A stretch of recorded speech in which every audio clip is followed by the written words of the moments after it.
Salut à tous, épisode 3 avec la Trek Segafredo, donc sur WorldDB 2020, légèrement modifié. Je vous avais dit en quoi est-ce que j'avais modifié tout ça. Programme un petit peu chargé, riche, avec la fin de Paris-Nice, étape 6, 7, 8, ainsi que le Tirreno Adriatico, et ce sera tout. Hein, on n'ira pas jusqu'à Milan-San Remo dans cet épisode-là. Précédemment, on avait eu de jolis moments pour Stuyven, par exemple. Stuyven qui s'était imposé sur Kurn en solitaire, donc ça c'était assez sympa. On va dire à la Bob Jungels, si on peut établir un parallèle pour s'amuser un petit peu.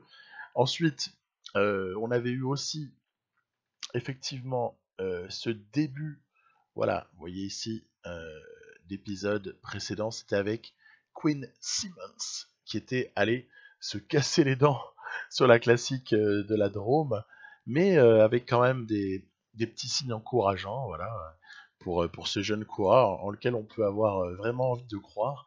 C'est rare les jeunes coureurs dans cette équipe. Non, je rigole, c'est un peu parce que l'autre jour, je discutais avec quelqu'un qui me disait c'est une maison de retraite, c'est Trek Segafredo. Alors, pour ce qui est des coureurs majeurs, c'est presque le cas, mais quand même, n'exagérons pas. Et puis il y avait eu voilà, ce numéro sur Strade Bianche. Je sors cette vidéo à la veille des Strade Bianche qu'on aura tous demain sur notre écran. Et Dieu sait si ça fait plaisir. Moi, je suis super excité pour cette course-là. Peut-être que je vous en reparlerai après la course. En tout cas, là-dessus, c'était Nibali qui s'était imposé. On avait eu aussi notamment un très bon Jacob Fuglsang, mais le duo Nibali-Stuyven avait vraiment fait du super boulot pour emporter la mise.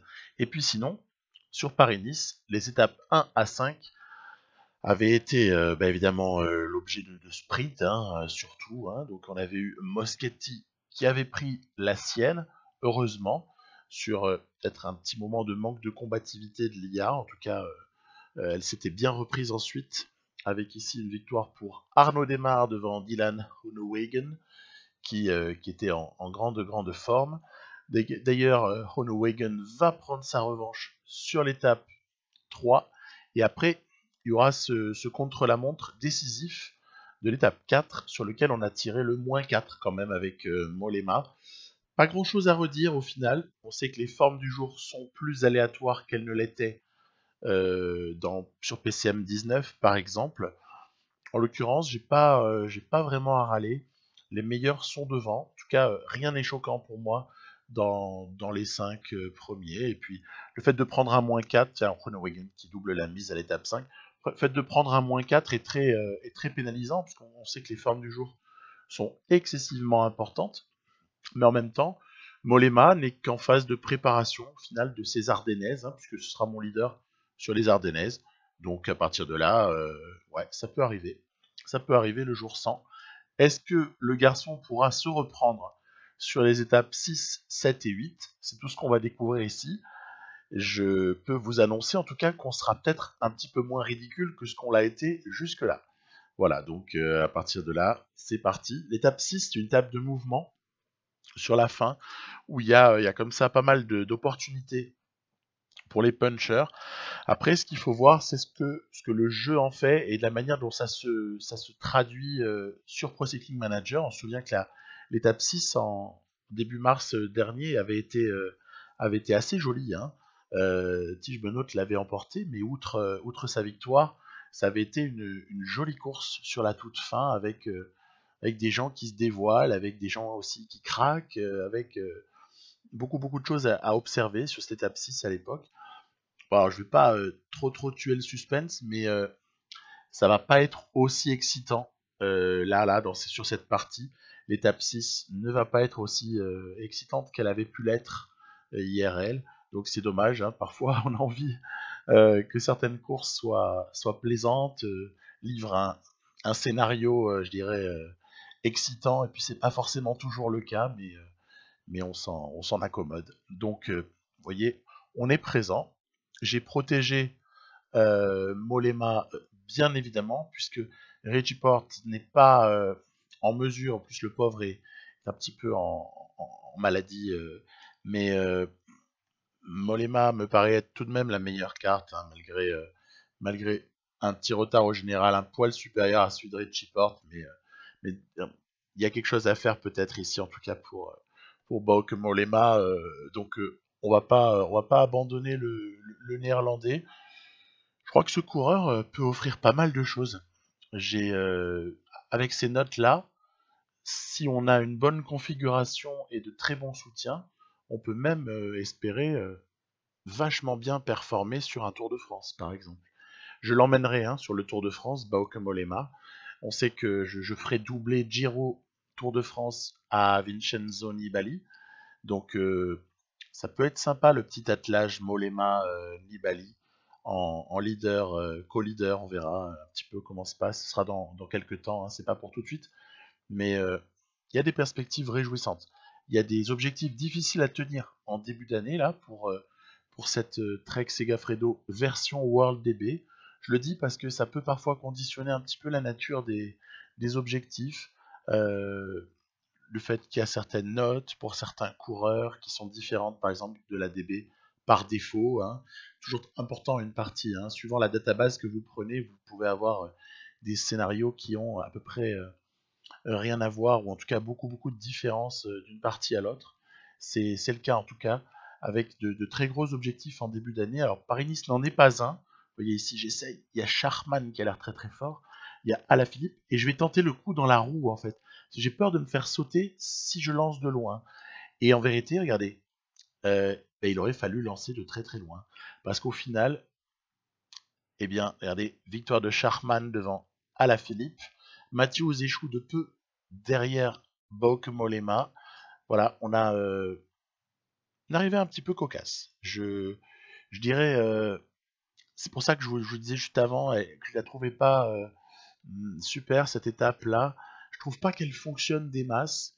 Il y a quelque chose qui est frustrant, surtout si on compare par exemple à celle que j'avais proposée avec Sunweb et Jack Haig dans une partie voilà, des environs de mars, je crois, ou avril dernier. Donc étape 6, moins excitante et qui débouchait sur moins de différences possibles que sur cette version antérieure. Celle-ci est une version Pro Cycling Manager, je pense. En tout cas, elle ressemble beaucoup à celle que j'ai jouée avec la Movistar et Henrik Mas. Elle ressemble énormément aussi sur les scénarios possibles, sur les attitudes aussi de l'IA, sur les différences à faire à tel ou tel endroit. Donc je rapprocherai beaucoup ce Paris-Nice de celui que j'ai joué avec la Movistar et que je vous ai proposé il y a quelques temps. Et je l'éloignerai par contre, si on doit établir des comparaisons, je l'éloignerai de celui que j'avais joué, toujours sur profil 2020 bien évidemment, avec Jack Haig, que j'avais alors recruté à la Sunweb. Voilà, parenthèse refermée par rapport à ce petit comparatif. On est ici sur l'étape 7, qui est le juge de paix de Paris-Nice 2020, très clairement. J'ai, comme vous le voyez, envoyé Richie Porte à l'avant, avec juste l'objectif de pouvoir peut-être conserver du temps sur le peloton, mais c'est mal parti parce que ça roule beaucoup derrière. Conserver du temps sur le peloton, à quel moment? Au moment où on aura déjà commencé l'ascension finale vers le col de... C'est la Colmiana, non? C'est pas ça? J'hésite. Mais je crois que c'est ça. On va en avoir une confirmation juste après. Donc, Moschetti, vous voyez, est encore dans le groupe, mais ça se dépouille du côté de la Ineos pour essayer de faire vraiment un certain écrémage. On se doute bien que, ok, le maillot jaune est sur les épaules de Geraint Thomas, mais il y a un petit Colombien là, pas trop connu, qui devrait peut-être tenter sa chance sur l'ascension finale. En tout cas, je me méfie énormément de lui. Bernal, donc pour ne pas le nommer. Allez, c'est parti. On a donc une longue ascension. Voilà. Du côté de d'Ineos, ça continue à imprimer le rythme. Certains des meilleurs sont devant. Regardez, voilà, par exemple ici une attaque de Julien Alaphilippe. Est-ce que c'est pas une attaque suicide, ce type d'attaque-là? Surtout qu'après, il est suivi naturellement par Bourman, on aperçoit Latour, on aperçoit Yates, Euh, bon, Isagire est présent. Est-ce que c'était opportun d'attaquer à ce moment-là pour Jean-Philippe qui est déjà plus ou moins en défaillance, avec un trou qui a été fait par ces quelques hommes sur le reste? Moi, je choisis toujours l'opportunité ici, là, de monter sans me brûler, sans me cramer, en se disant, tiens, réaction de Geraint Thomas, intéressant. Réaction de Geraint Thomas qui bute à présent. Et Bauke Mollema va à présent, voilà, ici, libérer toutes ces possibilités de grimpette. Alors évidemment, pour Egan Bernal, euh, il s'est envolé, Egan Bernal. Il n'y a pas grand-chose à faire, je crois. Par contre, pour ce qui est des autres, hein, tout le monde, il n'y a personne qui a l'air d'être meilleur que Mollema ce jour-là. Hein. Donc à partir de là, on va essayer d'être malin et accélérer quand on pourra éventuellement faire une différence, c'est-à-dire laisser un peu les gens s'épuiser, voilà, quitte à laisser Bernal, de toute façon Bernal est intouchable pour nous, et puis ensuite essayer de peut-être accélérer. C'est pas évident, hein, pas évident a priori. On essaie d'y aller doucement. Voilà, Bourgmal a sauté, Alaphilippe est en train de sauter, Latour a sauté sur l'accélération de Mollema. Maintenant, il serait pas mal de revenir sur Yates. Voilà, Simon ici. Est-ce qu'on va être en mesure de revenir sur lui? Bien évidemment. On va se caler un petit peu dans la roue, tranquillou. On voit que Bernal là-haut, finalement, n'a pas pris tant d'avance que cela, même si, regardez, sur la toute fin, allez, vas-y, que je t'en plante une, là, il va gagner, il va s'imposer, bien sûr, le bougre. Et Mollema va aller, pam, voilà, accélérer pour infliger quelques secondes à Simon Yates et surtout s'adjuger la bonif liée à la deuxième place ainsi que prendre du temps au Bourgman, à la Philippe, etc. etc. Geraint Thomas, alors porteur du maillot jaune, est bien loin. Donc on a bien vu qui était le plus fort ici sur Paris-Nice du côté d'Ineos.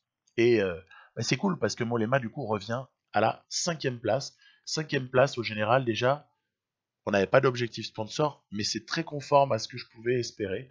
Déjà, 5e, c'est bien. C'est bien, surtout qu'on a pris la première étape avec Moschetti, heureusement, au final. Et puis là, du coup, zéro pression sur l'étape 8, parce qu'on ne s'attend pas à ce qu'une différence particulière se fasse sur ce profil-là d'étape.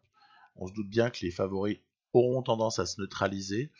J'envoie Moschetti en soutien de Skynes, Skynes, qui est quelqu'un dont je vous ai pas beaucoup parlé dans cette équipe Trek Segafredo jusque-là, mais qui va être un petit peu le héros, en tout cas qui va chercher à être le héros du jour, puisque Skynes, mine de rien, c'est un mini Thomas de Ghent. Hein, on va dire les choses clairement. Regardez, ici, il va comme ça, voilà, se détacher.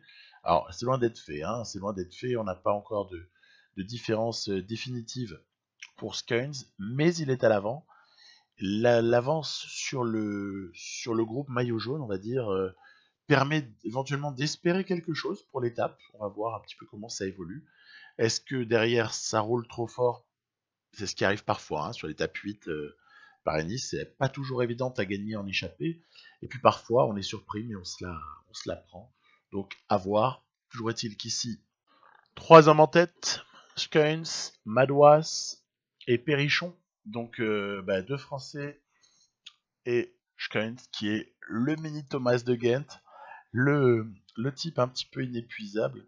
Souvenez-vous de lui en fin de Classica San Sebastian 2019, là quand il part en compagnie de Remco Evenepoel, tout le monde rigole en fait, tout le monde se dit ouais, ok d'ailleurs même les favoris, bon je pense qu'il y a pas mal de gens ce jour-là qui étaient assez épuisés. Sur la Classica 2019. Hein. On sentait beaucoup de fatigue dans beaucoup d'équipes et même du côté de certains leaders. Tu vois-t-il que quand Skynes et Remco étaient partis, ouais, c'est bon, on leur laisse du temps, on leur laisse 30 secondes, on leur laisse 40 secondes, et puis après, en fait, il y en a un des deux qu'on n'a plus jamais revu, parce que quand même Remco est fait d'un autre bois que Tom Skynes, mais c'est quand même génial d'avoir ce type-là dans l'équipe. Donc très content de pouvoir profiter des talents de Tom Skynes sur cette partie Trek Segafredo. Je pense que c'est le type de gars que je vais conserver, mais très clairement. Hein, parce qu'il est assez précieux, on peut l'utiliser dans plein de directions possibles. Et regardez, il s'est fait la malle. Il s'est fait la malle et en plus il a assuré le classement de la montagne hein, sur ce Paris-Nice. Donc coup double, peut-être coup double ici. Ce serait peut-être une victoire d'étape plus le maillot à poids. Ce serait quand même une jolie fin pour nous. Donc ben, on va essayer de confirmer tout ça. On va essayer de confirmer. Madouas et Perrichon ont l'air de ne plus pouvoir revenir du tout. Et puis en plus, derrière, ça a arrêté de rouler. Hein. Le groupe maillot jaune a arrêté de rouler à partir du moment où il y avait trop d'avance pour Schkuins. Donc, bah écoutez, on va la prendre. Elle est pas vilaine. Après tout, j'ai souvent été malheureux sur la promenade des Anglais. Je parle sur PCM, bien sûr. Et, euh, et du coup, c'est une petite revanche sur certains malheurs. Voilà, que de prendre celle-là. Allez, ça c'est fait. Et puis derrière, ça va s'expliquer, ça va sprinter. On va retrouver les Cadors. Voilà, pour se régler ici. C'est Matthews qui remporte le sprint de ce groupe. Maillot jaune, Bernal. Victoire finale de Bernal, donc sans qu'il y ait quoi que ce soit à dire, hein, évidemment. Il n'y a pas grand chose à dire. Bernal, ultra vainqueur. Et puis Philippe, quand même, qui a pas mal performé. Mollema, cinquième, moi, ça me va tous les jours. On notera qu'il y avait quand même du joli monde dans ce top 10 et que voilà, c'est finalement pas si déshonorant que ça de faire 5. Schkuins, voilà, maillot à poids, pas l'impression que ça intéresse non plus la terre entière. Hein. Mais bon, c'est toujours sympa de le prendre. Et puis, voilà, on va basculer tranquillement vers Tirreno.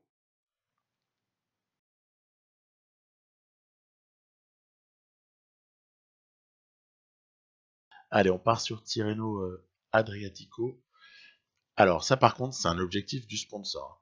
Objectif très important du sponsor que ce Tirreno Adriatico. Donc il faut pas rigoler. Le sponsor veut la victoire. Voilà, il n'y a pas d'autre volonté. Et on sait à quel point Tirreno c'est délicat à gagner. Donc vrai challenge ici pour l'équipe que j'aligne, qui est assez forte. Hein.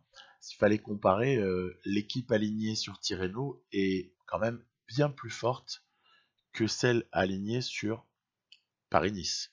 Hein, donc déjà parce qu'on a, on va dire, nos meilleurs coureurs de classique sont présents sur Tirreno, donc des coureurs avec de grosses notes physiques, avec souvent de très bons rouleurs, hein, donc ça peut jouer un rôle si jamais on a des opportunités, que ce soit une bordure ou voilà, même quand on prend le cas d'un gars comme Pedersen ou même d'un gars comme Stuyven, même si ici j'ai essayé de jouer le coup pour Edward Tuns sur la première étape et malheureusement, regardez, pam, c'est pas joué à des masses, mais Tuns fait 3.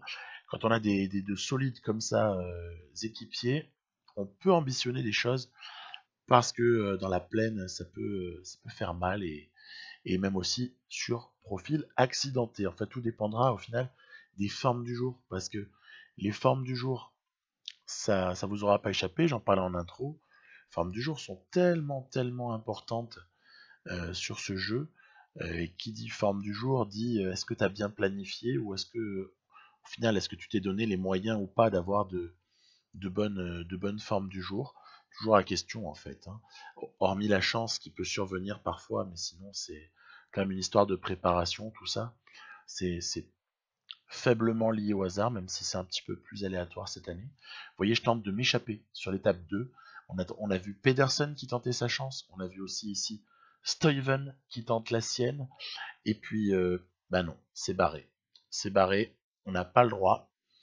On n'a pas le droit du tout. Alors vous avez comme ça des équipiers qui sont quand même pas des stars du peloton, hein, c'est le moins qu'on puisse dire, qui vont comme ça vous résister, rouler, je sais pas, peut-être que nous on a le droit jusqu'à 99, mais peut-être qu'en fait pour ces équipiers-là, l'IA elle a le droit de rouler jusqu'à 150, peut-être en effort. J'exagère, mais je trouve que c'est délicat hein, de sortir parfois. Alors du coup, je tente avec Edward Tuns, puisque je vois que pour Stuyven et Pedersen, c'est fermé, il y a pas moyen. Et regardez, c'est marrant. Edward Tuns, on le laisse partir. Du coup, on va essayer de tenter notre chance. On va tenter notre chance avec Edward Tuns, puisque la Cofidis, apparemment, a laissé sortir Tuns alors qu'elle ne laissait pas sortir pardon, les deux autres. On va se retrouver, hein, il n'y a pas non plus, on va pas refaire 10 minutes sur cette étape-là. Hein. Donc Mark Hirschi est aussi le compagnon d'échappée d'Edward Tuns. On voit qu'au sprint, Hirschi, avec son punch, domine très largement Tuns.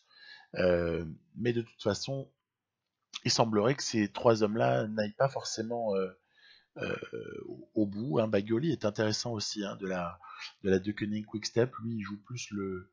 en tout cas, il est porteur ici du maillot de la montagne. Hein. Puis en fait, je me suis relevé hein, parce qu'il y avait nettement le retour du peloton. Il y a 7 étapes à assurer.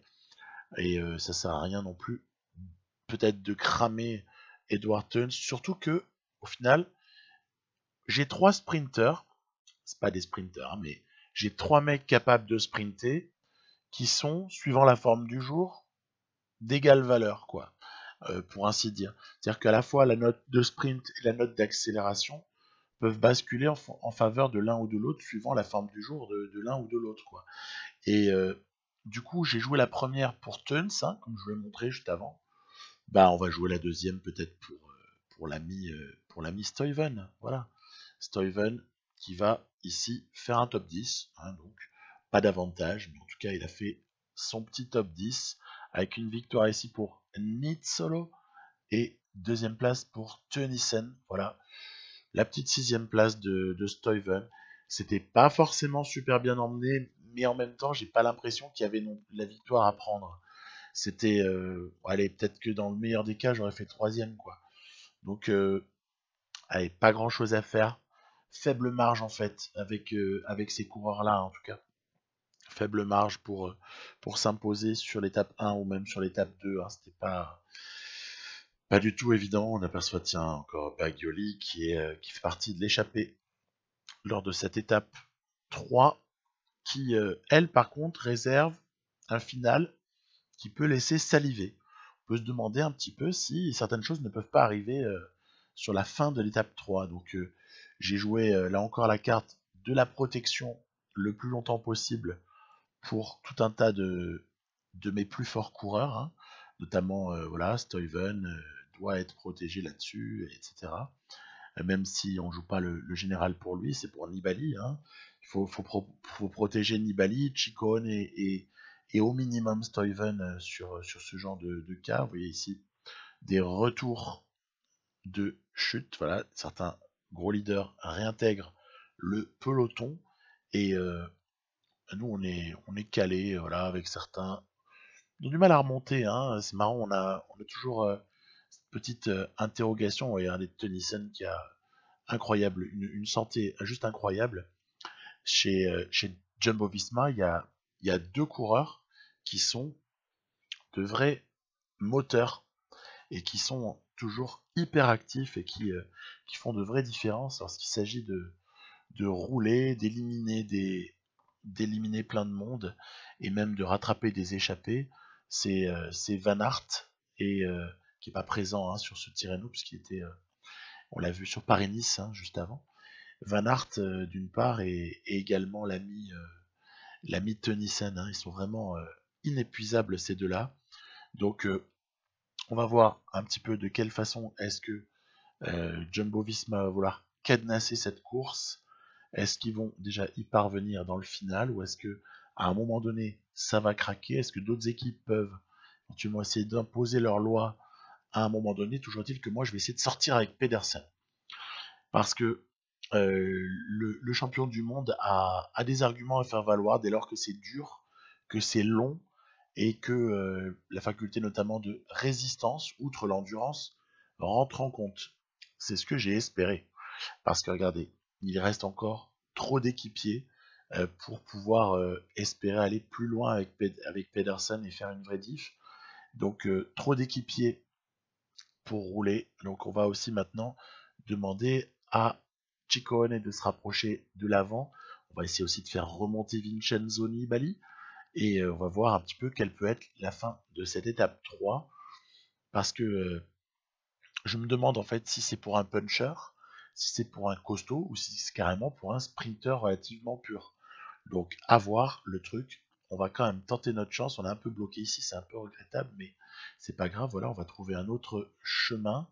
On va ici essayer de provoquer les choses. Voilà, Nibali dans la roue de Brambilla, Stuyven qui fait le boulot, Ciccone est en sécurité, et tout ça va se terminer en fait par un coup d'épée dans l'eau pour nous, puisque au final certains sprinters bien plus rapides que mes coureurs sont largement en canne pour aller se placer, et notamment Caleb Ewan qui va prendre cette étape 3.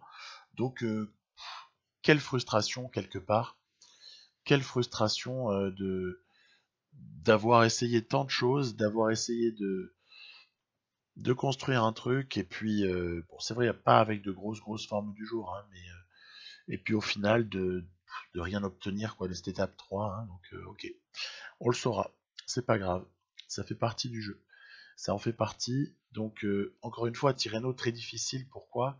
Parce que les opportunités de faire des différences, après ça dépend de quel coureur on dispose, c'est sûr que si on a Roglic dans l'équipe, c'est plus facile de faire des différences, mais en l'occurrence, suivant qui on a, c'est pas évident de faire de vraies différences. Les occasions sont peu nombreuses, et puis surtout, on est sur une période de l'année où de nombreux très bons coureurs sont en très bonne forme. De ce fait, on n'arrive pas à sortir, on n'arrive pas à faire des diffs, hein. Moi, j'ai en tout cas pas mal de difficultés. Je trouve que Tirreno est vraiment l'une des courses les plus délicates à jouer pour, sur ce Pro Cycling Manager, mais c'était presque aussi le cas sur le 19, mais je ressens encore un petit peu plus de difficultés là sur le 2020. Vous allez me dire, c'est peut-être lié au profil des équipes que j'ai alignées, hein, c'est très certainement ça d'ailleurs. Mais il faudra un jour essayer de se donner les moyens de gagner Tirreno Adriatico, parce que c'est quand même une course très prestigieuse. Et vous avez vu Van Der Poel qui est présent ici, qui prend l'intermédiaire, voilà. C'est très prestigieux, et c'est un petit peu difficile de constater qu'on a du mal à s'y faire sa place. Allez, rien n'est perdu, en tout cas pour cette fois. Sinon, ben, on verra pour la suivante. Nibali, évidemment, est la carte à jouer. Ciccone est le lieutenant qui a été emmené tout spécialement pour essayer d'emmener Vincenzo Nibali. Et tous les autres doivent travailler le plus longtemps possible. On voit qu'il reste ici Stuyven et Brambilla notamment. Tous les autres doivent mettre sur orbite ces deux-là, hein, et pour essayer de déstabiliser les Roglic, les Pinot et compagnie. Allez, voyez ici Stuyven qui a presque dit son dernier mot, voilà, c'est terminé. Et puis on va voir si Ciccone ne pourrait pas éventuellement nous bousculer tout ça. Donc je vais ici faire le boulot avec une protection sur Ciccone. Brambilla va sauter, ben, malheureusement, c'est normal. Et là, vous voyez, gros regret pour moi, gros regret que Nibali, qui n'est pas dans la roue de Ciccone, alors que ça fait un certain temps que je lui ai demandé d'y être, et il n'est pas dans la roue. Donc ça, c'est assez pénalisant. Roglic, Pinot semble pas mal du tout. Vous voyez, regardez, il a du mal à passer, Nibali. Il a du mal à passer. Il n'y est pas. Peut-être que Ciccone est juste trop fort, en fait, ce jour-là. Peut-être que Ciccone est trop fort, mais toutefois, voilà, il aura fallu à des moments attendre Vincenzo pour qu'il revienne dans cette roue, et enfin, ensuite, essayer de produire un effort. Voilà, on va essayer en tout cas. Ciccone va sauter, et Nibali pourrait éventuellement s'envoler. Regardez, ils sont deux, il est tout seul, Vincenzo. Alors là, maintenant, on réduit beaucoup la barre d'effort, voilà, histoire de garder du rouge le plus longtemps possible. Regardez, on est à vingtaine de secondes, là, c'est quand même bien parti. C'est pas mal parti. Peut-être c'est pour ici, le Tirreno gagné par une équipe que je contrôle. Regardez ce qui va se passer. C'est assez intéressant.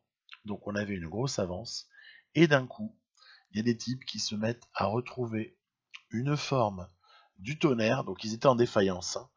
Ils étaient en défaillance, ils ont récupéré un chouïa de barre, et c'est Thibaut Pinot ainsi que Christopher Froome qui viennent comme ça se mêler au podium avec Nibali, alors qu'on pensait éventuellement que Nibali était course gagnée, quoi, hein. Donc là, c'était un sacré revirement. j'avoue que j'ai encore du mal à comprendre ce qui a pu se passer. Toutefois, magnifique victoire pour Thibaut Pinot. Et donc, Thibaut Pinot prend le général au soir de l'étape 4. Et puis, vous savez, il y a toujours ces étapes assez mouvementées potentiellement sur Tirreno, comme l'étape 5, quoi. Et elle est sympa, cette étape 5. Elle est vraiment sympa. Il y a comme ça des petites routes étroites à des moments, des enchaînements, bref, on peut puncher, quoi. Hein, c'est vraiment l'étape pour puncher qui peut faire très très très mal. Alors, Ciccone n'est pas le meilleur puncher de la bande. Nibali n'est pas spécialement puncher, si on analyse. Et puis sinon, je peux aussi miser sur le côté puncher de certains de mes Flandriens. Hein, voilà, donc c'est un peu les possibilités, elles sont là, quoi. Il y en a pas un milliard. Donc, on peut pas dire qu'on est malheureux sur les formes du jour. Je trouve pas qu'elles soient mauvaises. Au contraire, elles sont plutôt bonnes en fait. Et donc, on va essayer de trouver le moment où on pourrait éventuellement accélérer, faire mal et faire un petit peu basculer ce Tirreno, puisque au final, Nibali est deuxième au classement général avec 4 secondes sur Pinot. Il suffirait, mais après, suffire, c'est pas tout, hein, mais il suffirait d'arriver à déstabiliser Thibaut Pinot, infliger une petite cassure à Christopher Froome, et je pense qu'après, c'est réglé l'histoire. Donc, la victoire sur Tirreno est peut-être moins loin que tout ce qu'on aurait pu imaginer et ce que je craignais peut-être à l'avance. Hein. Donc à voir. Toujours est-il qu'ici, je demande à Stuyven et Pedersen de muscler un petit peu les débats, hein, parce qu'il n'y a pas de raison. Il n'y a pas que Jumbo Visma qui a le droit d'épuiser tout le monde. Donc on va aussi essayer de s'y atteler. Allez, voilà ici, Stuyven, Pedersen. Et en dernière instance, je demanderai probablement à Ciccone de faire le travail pour mettre dans les meilleures conditions possibles Nibali. C'est un peu toujours le cas ici. On essaie de provoquer les choses d'une autre manière. C'est en s'échappant avec Ciccone qui est top 10, donc forcément il est surveillé.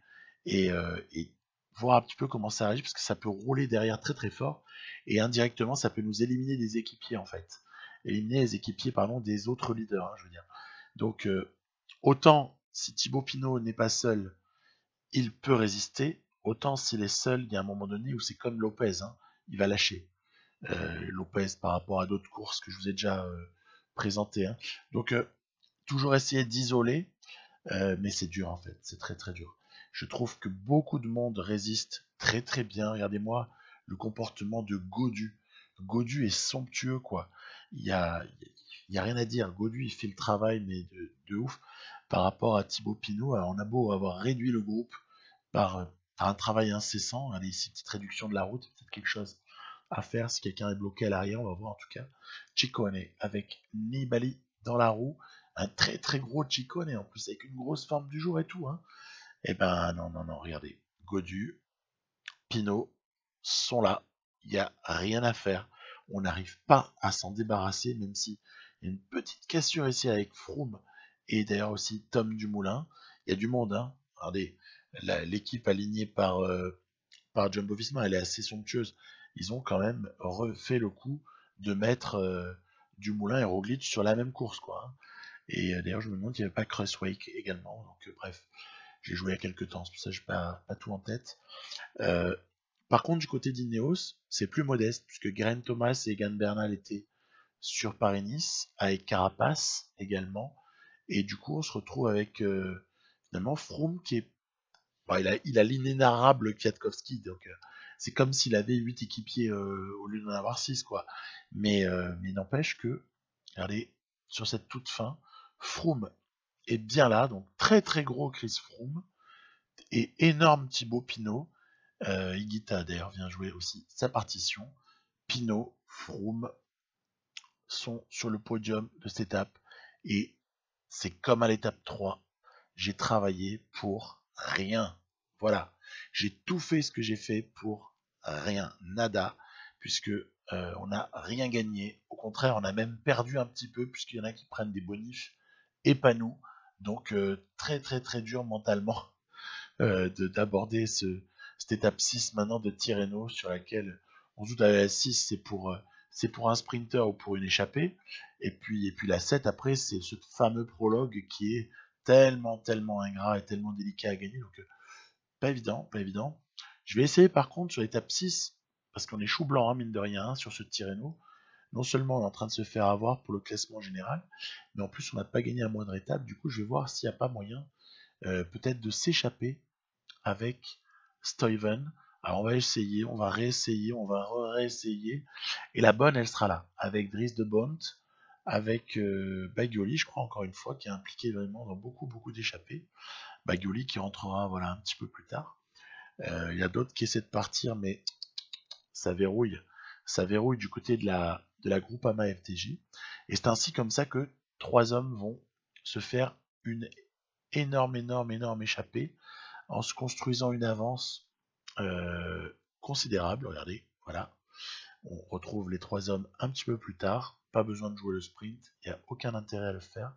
Et c'est surtout pour la victoire d'étape qu'on va essayer de s'expliquer ensuite. C'est-à-dire, voilà, Stuyven face à Dries de Bont et Bagioli, normalement, il n'y a même pas photo. Je suis assez d'accord avec cette idée-là. Donc on va juste essayer d'assurer notre coup, hein, puisque maintenant la victoire d'étape elle est pour l'un des 3. Puis on va juste essayer de ne pas être ridicule et de ne pas se faire rouler dans la farine, alors que on est avec le meilleur coureur de ces 3-là. Voilà. Donc, a priori, on fait le boulot. Regardez Dries de Bont qui a failli revenir hein, quand même sur la fin, mais qui commence là ici à craquer, alors que Stuyven conserve un petit peu de barre rouge, histoire d'aller jusqu'au bout, lever les bras en solitaire sur cette étape 6 de Tirreno. On n'aura pas tout perdu. Voilà, au moins ce qu'il faut se dire, on n'aura pas tout perdu sur ce Tirreno. On a pris une étape. Et Stuyven se construit une ligne de plus à son palmarès de 2020, après Omloop, après Kuurne. Il va comme ça s'emparer d'une victoire d'étape sur Tirreno, pourquoi pas, c'est plutôt positif. D'ailleurs, il a un gros moral, le bougre. Il est en bleu, là, vous savez, quand les mecs sont vraiment contents, quoi. Et voilà. Et là, c'est le dénouement final. Qu'est-ce qu'on va faire sur étape 7 de Tirreno, le fameux petit contre-la-montre d'une dizaine de kilomètres de San Benedetto. Donc déjà là, il faut savoir que j'ai 2-3 ambitions avec certains de mes coureurs. Par exemple, Pedersen, ça m'a échappé ou bien c'est un rouleur? Alors on va voir ça. On va voir ça tout de suite. Donc Mats Pedersen n'est déjà pas dans une forme exceptionnelle, faut quand même le mentionner. Mais est-ce qu'au moins on pourrait pas aller faire un temps correct quoi? C'est un peu ça la question. Donc écoutez, j'ai tenté ma chance. J'ai tenté ma chance sur ce chrono qui est tellement difficile à comprendre parfois. On a l'impression qu'en fait on n'a aucune influence sur quoi que ce soit. Pedersen aura pris le meilleur temps provisoire, mais pour très peu de temps. Parce que vous voyez ici, c'est Bevin qui s'en est emparé. Ciccone, par exemple, à ma grande surprise, Ciccone va bien performer en fait.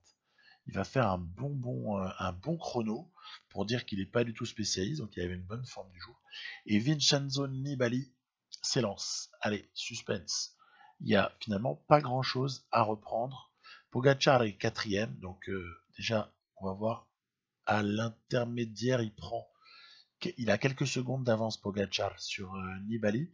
Nibali pourrait être éjecté du top 5, hein, ou du podium en tout cas. Hein. Donc bien faire attention, rouler en s'appliquant. Allez, on a géré tout ce qu'on a pu et en essayant de finir le parcours en même temps que la barre jaune qui se termine.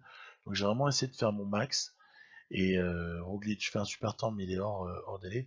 On avait Dumoulin qui avait chuté à l'étape précédente, ça avait coûté beaucoup de temps au général. Du coup, il était plus concerné par la victoire finale. Froome a fait 4. On a donc compris.